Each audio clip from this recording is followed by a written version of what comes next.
आज हम एक बहुत महत्वपूर्ण विषय पर चर्चा करने जा रहे हैं। विषय ये है कि क्या आदमी को नापना संभव है। आपको ये बड़ा अजीब लग रहा होगा। देखिए, विज्ञान और गणित के माध्यम से हमने कई इकाइयाँ बनाई है। फीट बनाया, इंच बनाया, मिलीमीटर बनाया, सेंटीमीटर, किलोमीटर और भी कई यूनिट्स बनी हुई है जो अलग अलग ऊर्जा को नाप सकती है। दूरी नाप सकती है, द्रव्यमान नाप सकते हैं, हम किसी का वजन नाप सकते हैं। लेकिन कोई क्या ऐसा सूत्र बन सकता है जिससे हम मनुष्य को नाप सकें। ये यात्रा 2005 में शुरू हुई, जब मेरे कुछ निर्णय गलत हो गए। मेरा एक मोटिवेशन का भ्रम टूट गया। मैंने जो किताबें पढ़ रखी थी कि मांगो, यकीन करो और पाओ, मेरा ये भ्रम टूटा। फिर मैंने कुछ ऐसी संरचनाएं खोजने का प्रयास किया जिससे मैं अपने आप को समझ सकूं।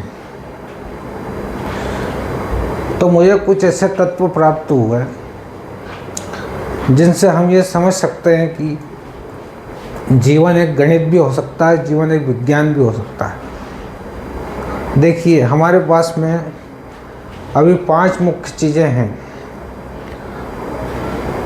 धर्म, दर्शन, आध्यात्म, विज्ञान और गणित। हम अगर देखें,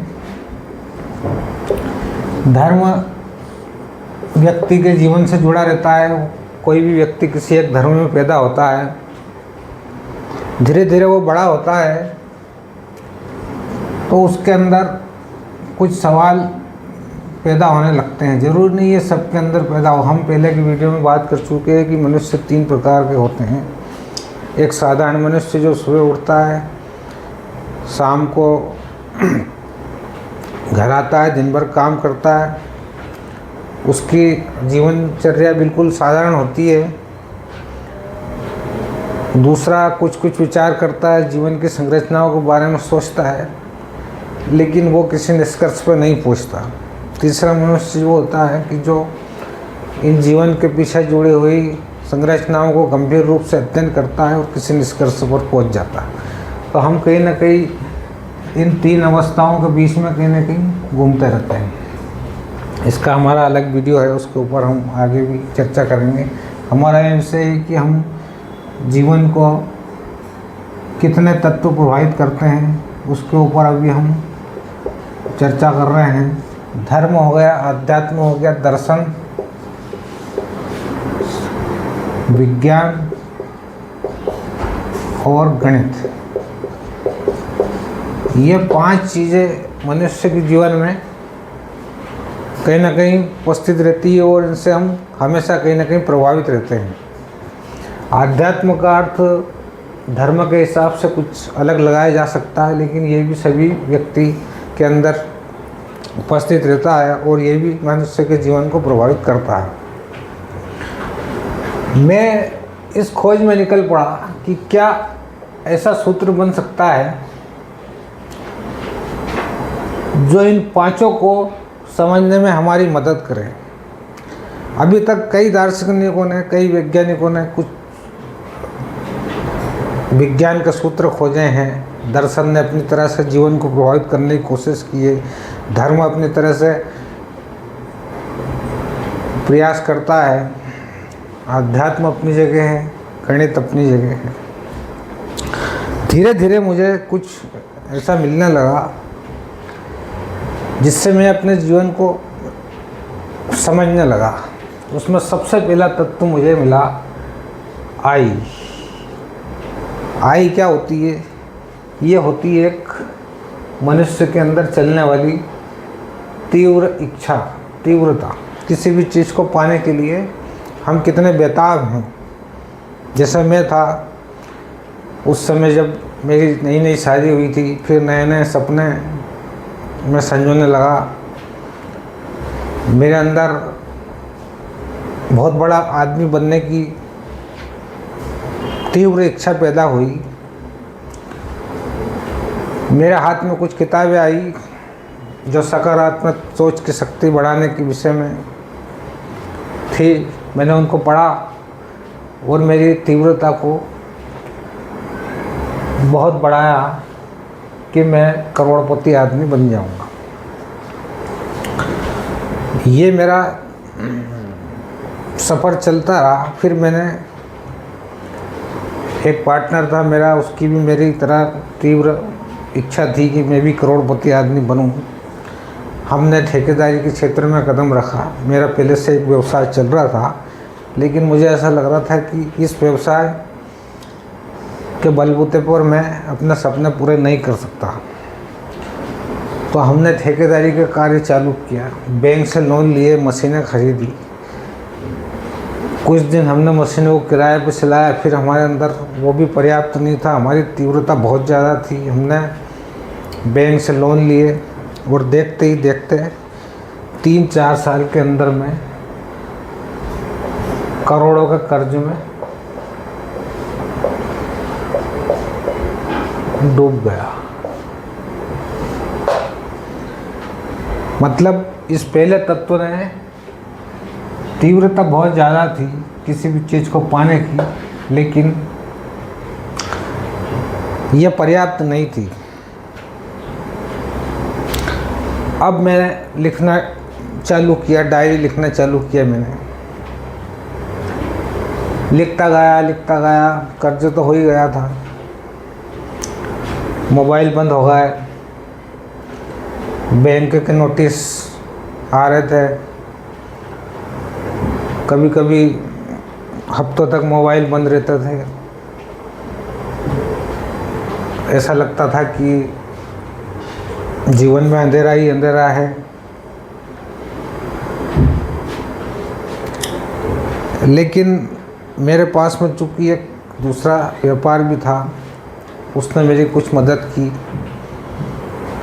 ये मेरा किस्मत थी, लेकिन कर्ज बहुत ज़्यादा था।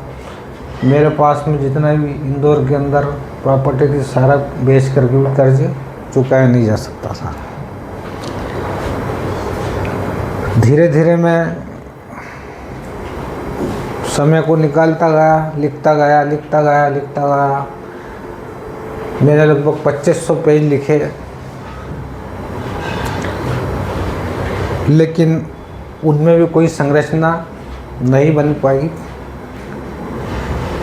फिर एक दिन अचानक मुझे ध्यान आया और रात को 2 बजे मैं उठ के बैठ गया और मैंने अपनी डायरी खोली। उसमें मैंने लिखा कि मेरी इंटेंसिटी बहुत ज़्यादा थी, लेकिन उसमें ऐसी कौन सी चीज़ थी जिसने इसको आगे बढ़ाया। तो मुझे एक दूसरा तत्व मिला, फ्रीडम, अर्थात स्वतंत्रता। मैं निर्णय ले सकता था, लोन लेने की मेरी पूरी आज़ादी थी, ठेके लेने की मेरी पूरी आज़ादी थी। मैं ठेके लेता गया, लोन लेता गया, मशीनें खरीदता गया। इंटेंसिटी के साथ में ऐप मिल गया, दूसरा तत्व मुझे मिला। फिर भी मैं लिखता गया। संरचना यहाँ भी पूरी नहीं हुई।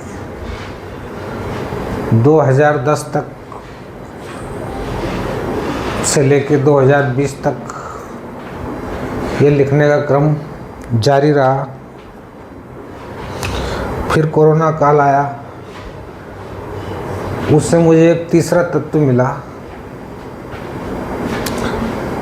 उसकी हल्की झलक मिली। वो था बी, अर्थात बैलेंस।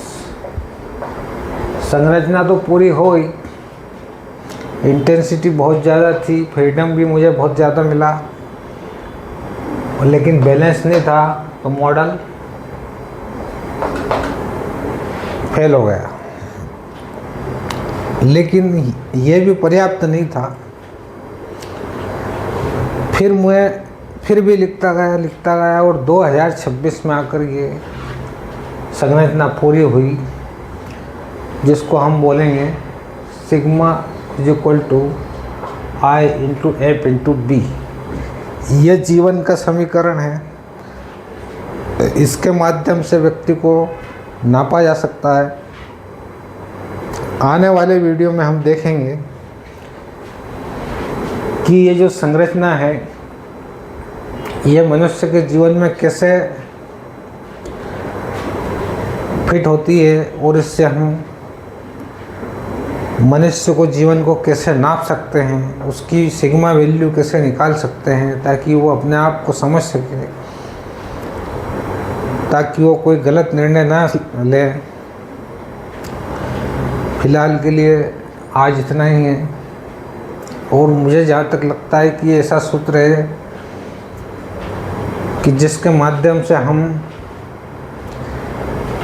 धर्म, अध्यात्म, दर्शन, विज्ञान, गणित सबको समझ सकते हैं। इस पर कई वीडियो बनेंगे। अभी एक किताब भी मेरी प्रकाशित होने वाली है। वो मेरी लगभग 20 साल की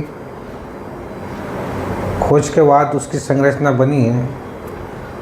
उसके बाद उसके आधार पर कई पुस्तकें निकल सकती है, लोग भी लिख सकते हैं, रिसर्च कर सकते हैं। और ये मैं कहता हूँ ये कोई अंतिम सूत्र नहीं है मेरा खोजा गया।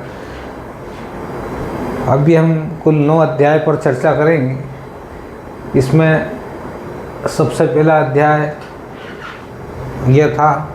अब हम आगे इंटेंसिटी, फ्रीडम, बैलेंस को अलग अलग समझेंगे।